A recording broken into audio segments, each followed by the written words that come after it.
has taken the hypnotic world by storm, especially the college circuit. He does almost 200 colleges a year. He's only 29 years of age. He has everybody's best interest in his heart as he moves forward. And I think you're just going to be absolutely amazed with the information he shares with us. And I think he's having a little bit of a difficult time getting through here. But so far, there he is. There we go. Oh, we got the audio. Let's see if we can get his good-looking mug. We lost your video, but your audio. Chris, are you there? He might have to log off and go back on again, Chris.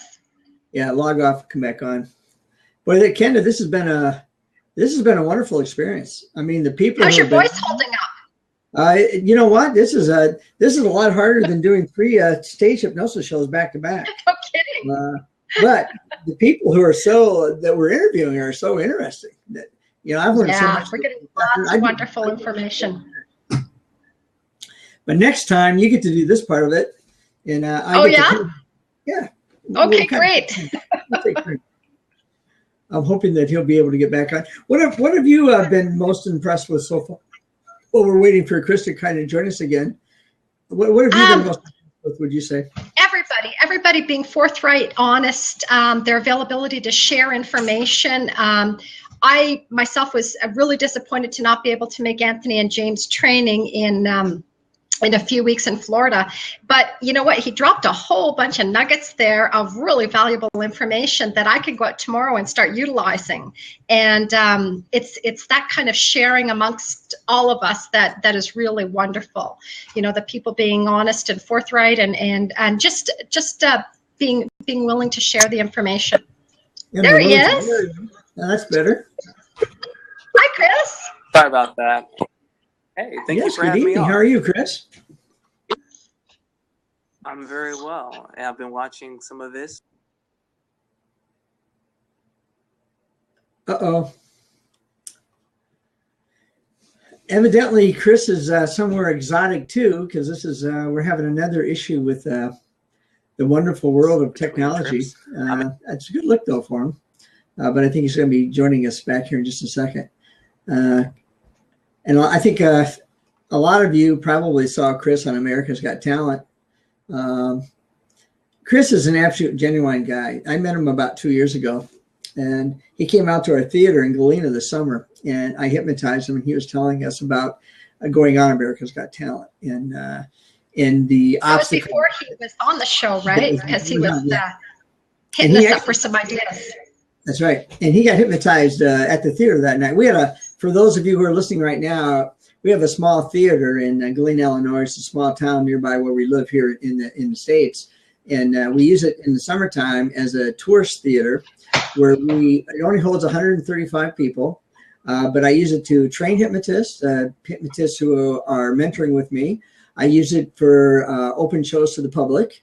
And we use it just for a hodgepodge of things during the day. We have a young lady who comes in and does psychic readings during the day. We've done private sessions there during the day, Kenda.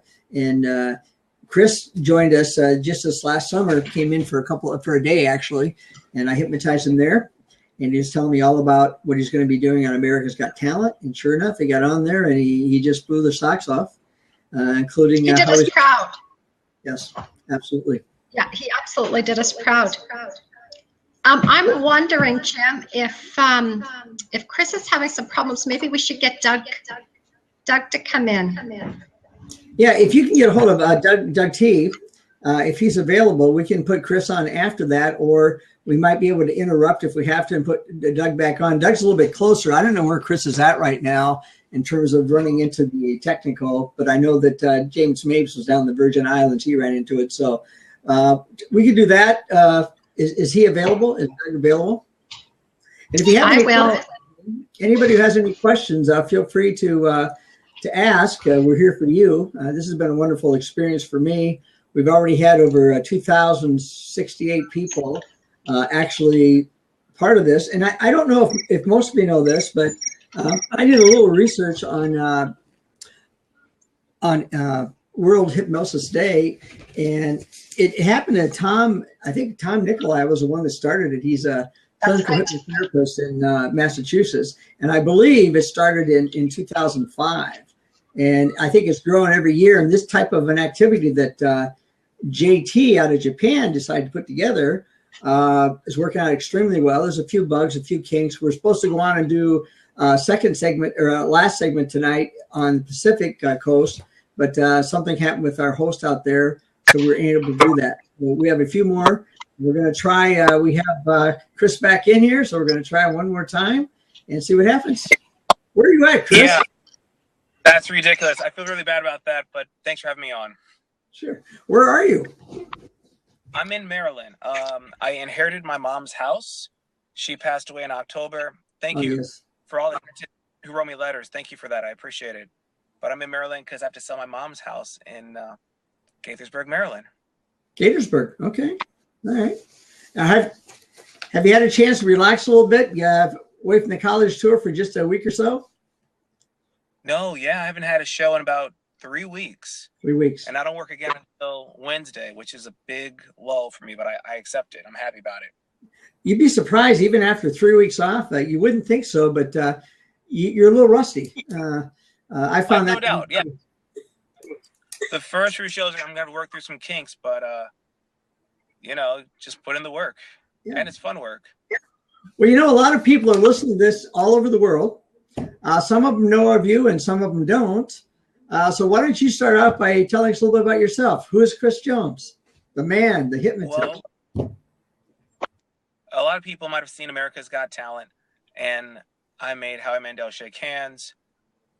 That all started because I was a hypnotist in grad school, and I saw hypnotist after hypnotist come to my school, and I thought I could do it. And I went professional, and it took 5 years of college shows, high schools, private parties for America's Got Talent to find me, say they wanted a hypnotist. And I auditioned once in Nashville, a second time in Chicago, and went quite well. They flew me to New York, and the rest was history. And what has that done for you, being on America's Got Talent? Has that propelled you in any direction? Absolutely. People are like, oh, I bet you're crazy busy now. I was busy before, and that's not a brag.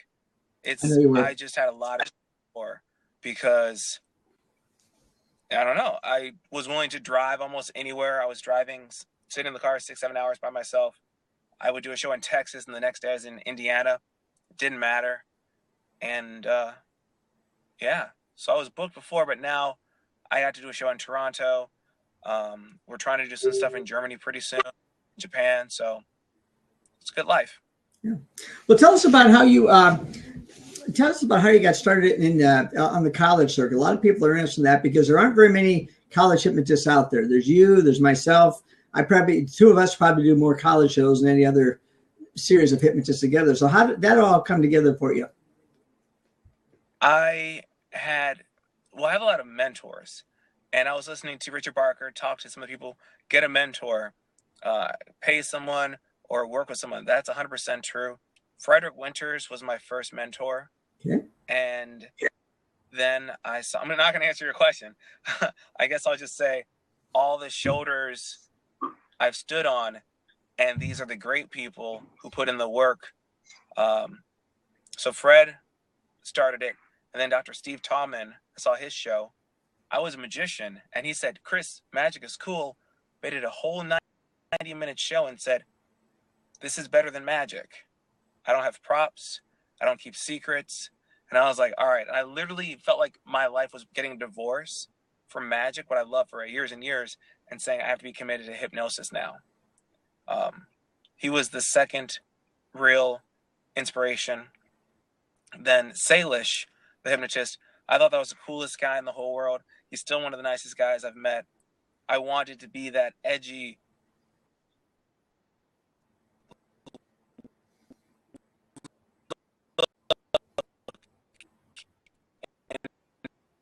feel and raw power. I wanted all those things, and he taught me some things. His show's funny. When we say I'm not going to embarrass you, watch Dan Laurinaitis. He does not embarrass anyone. It is stellar. We went out for pizza. We talked. I picked his brain. And then there was Jim Wand.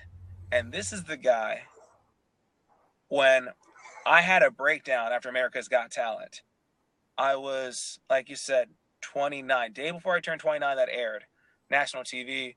I did what some people saw was impossible. And 1,000 people emailed me, said, help me lose weight, help me quit smoking, help me do all these things. And I panicked. I literally had a breakdown in New York City. And I was like, Jim, what do I do? And you said, tell them about the National Guild of Hypnotists. And I had no idea there was a guild or a group of hypnotists who talked and communicated and shared information. And so I just said, I'd love to help you. National Guild, go that way. But every day I get someone, help me lose weight, quit smoking. I saw you on TV. You're my last hope. You're my only hope.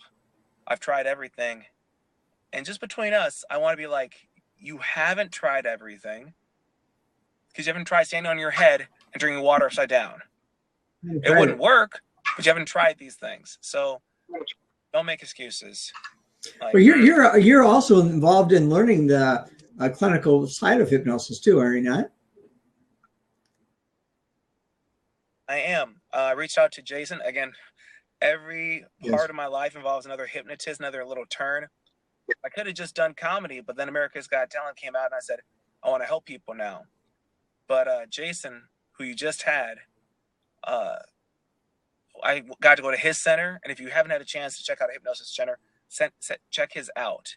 I mean, total professional feel mixed with just great lights and just all around perfect office, I would say. But I'm learning. I'm not certified to be a hypnotist for therapy, but I'm probably going to take. So what do you see yourself doing 5 years from now? Or even a year from now? Yeah, professionally. Professional athlete. Yeah, professional athlete. I'm going to hopefully run marathons competitively. So you're going to stay? Yeah. It's nothing involving hypnosis. I'm just going to I follow you around on the college circuit, and I've watched some of the shows that you've done.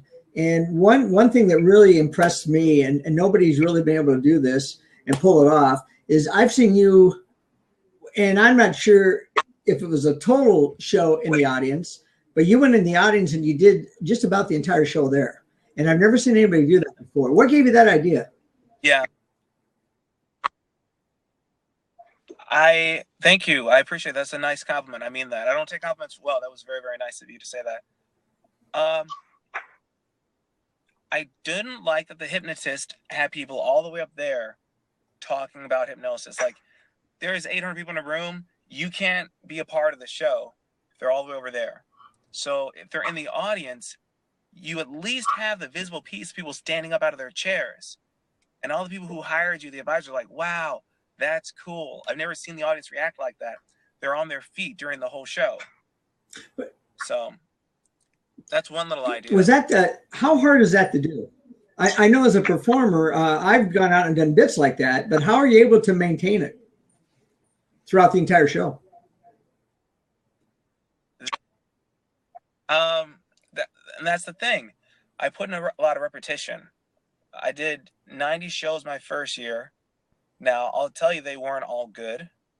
And I did 160 shows this year.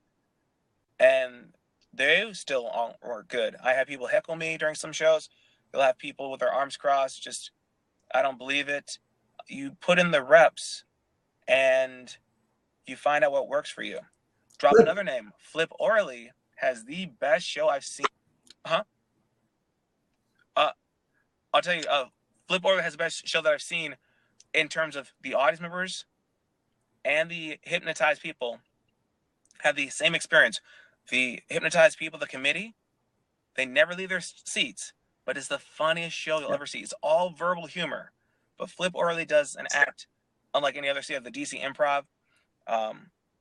But Jim, I've seen you do a very similar act for high school and then make it so much better for a casino.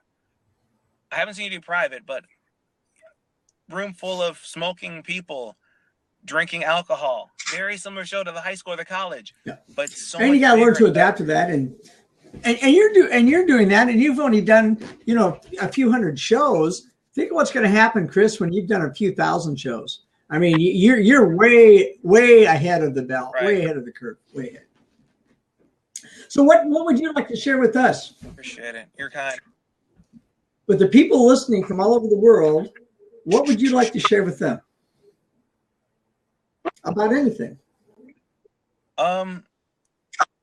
Right. If I would say have a good team. If you're like, Chris, how do you give advice? What advice would you give? Have a mentor. And people have come up to me and said, I'll be your mentor. I have this system. I have this system. I don't want to pay my mentor.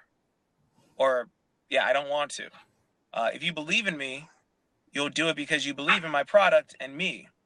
If you're like, I want your money. And I explained this to a few hypnotists, like, I cannot pay you to teach me. And they were like, well, my time is valuable. I'm giving this. I'll give you something no one else is giving you. And I'm like, everyone's saying that, though. And the best ones are doing it for free. Yeah. And you can't monetize everything you do. You can't monetize it. I give away a lot of free information. Well, you know, when you call and ask me questions, I don't mind sharing it with you because you're going to take it to the next level, you know? I'm not doing this to praise you. I'm just doing this because this is the truth. I told you, I think I want to get in a clinical, and you sent me a whole mess of books and material, whole mess. I told other people, and they said, I will teach you for this amount of money. Fine. I told you I was on America's Got Talent.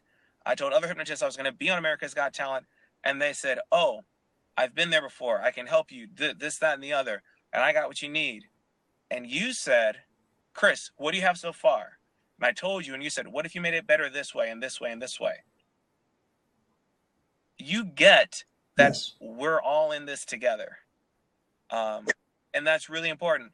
I used to get upset when I saw a sign that said world's most famous hypnotist, fastest, greatest, the world's best, whatever. That annoys me. It's like you're saying I'm not as good as you, sight unseen. And that made me angry. And I wanted to be like the most booked hypnotist, but I burnt out. I can do more shows than most people, but they're getting higher fees than I am. But that's fine. That's right. There's so much work to go out there. There's so much work. Like everyone's trying to make it a competition, and I have this thing that you don't have. Jason's podcast is great. He was talking to so many hypnotists I hadn't heard of before, and now I literally bought their books because of his podcast. And he's just like, these are smart people. They're smarter than me. Why not repeat and share with other people what they've taught me? Well, and each day is a learning process. And what you give, I firmly believe, what I give out, I'm going to get back in return 100-fold, just like the Bible says. And it happens. It's happened over and over again for me. You know, things that I share, people come back and they help me with things when I need them. So, yeah, what goes around comes around. I'd rather see a lot of good hypnotists out there than a lot of mediocre hypnotists. Simple as that. So let me ask you this. How do you, and this is something other state hypnotists out there would be interested in, how do you come up with new routines? Yes, new bits. New bits? I don't have a comedy background. I don't think I'm particularly funny. I'm not. But I'll walk around with my iPhone, and if something funny happens, I'll take an audio note of it. So I'll just record it, what I said exactly. Now, that's not the same as typing up a note. You type up a note, you read it the next day, it doesn't mean very much to you. You don't hear the tone in your voice. But when you do the audio note, you got it, and you hear your excitement. So I do a lot of that. Steve Martin had this idea of if he heard any funny joke or any funny thing, that didn't happen to someone else, happened to him. And so I feel anything can be a joke. Make it about yourself, but include your audience as well. Good. So, well, for those people who didn't see you on America's Got Talent and don't understand the process, I know we only have a few minutes, but could you kind of walk us through what happened exactly? Right. The process is this. They will find you. My friend John is another hypnotist. He tried out for America's Got Talent, and I told him the exact same thing. don't stand in line, because people in line will not ever meet anyone, ever. Don't stand in line. Don't. If you're good, they'll find you. I'm not saying I'm Well, good. they found you. I'm just saying if you're seen, popular, if you're visible, they will find you. Once they find you, you get a bracelet. You skip the entire line. You meet with a person. You meet with another person that day. They record it, video record it. And if you do well, they'll tell you, we'll be in touch. So I auditioned once in Nashville, got the bracelet, cut the entire line, didn't do well. Done. Did a second time in December, did quite well in Chicago. A month or two later, they flew me to New York. We filmed that. That was the Howie Mandel thing. It was fantastic. It was good.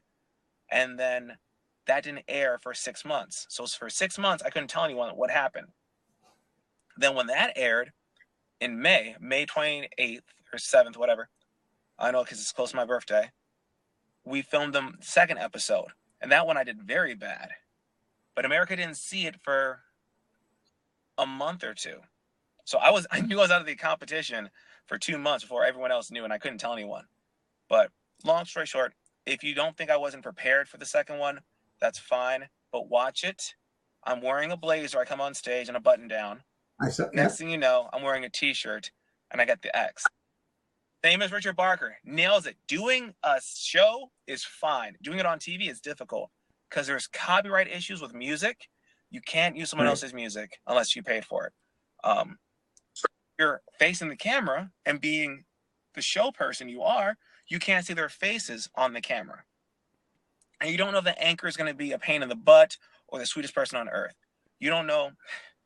I don't want to say ditzy, but there are some male and female ditzy anchor reporters. You're like, look at my hand. They're like, what? Look at your hand, you say? I'd like to. You don't know what you're going to get when you're on TV. You do the best you can, and things get edited. And most people don't know that. Like the segment you did with Howie, how long was that segment that was actually taped originally? I was on stage for 30 minutes in America. And the second time, they only saw what? You only saw a minute 58. And I've been told if you look very closely, you'll actually see someone hypnotized on the judge's stage. Because I did 2 routines, but one involved the entire audience, the other one involved the judges, and someone got hypnotized and ended up on the podium. Whatever. People were like, "Oh, it's fake." He was in. That was a gal in the audience. It wasn't fake. The female thing. There was someone in the audience. Yeah. Well, I'll tell you what, Chris, I'm extremely impressed with what you've done, and also you're genuine. And that's what's going to take you the furthest. You're genuine as a person. You're caring as a person. You're very good on stage, and I see nothing but the sky for you. I really do. I'm very impressed. Thank you. You're kind, and I appreciate it. But the important thing is, thank you, because a lot of people have helped me, and you can make a lot of money as a hypnotist, but you can help a lot of people too. And if I can give any advice in the world, it'll be that. This job is awesome. It helped me buy my mom a house. Don't get sad. It helped me pay for her hospice. She got to die at home.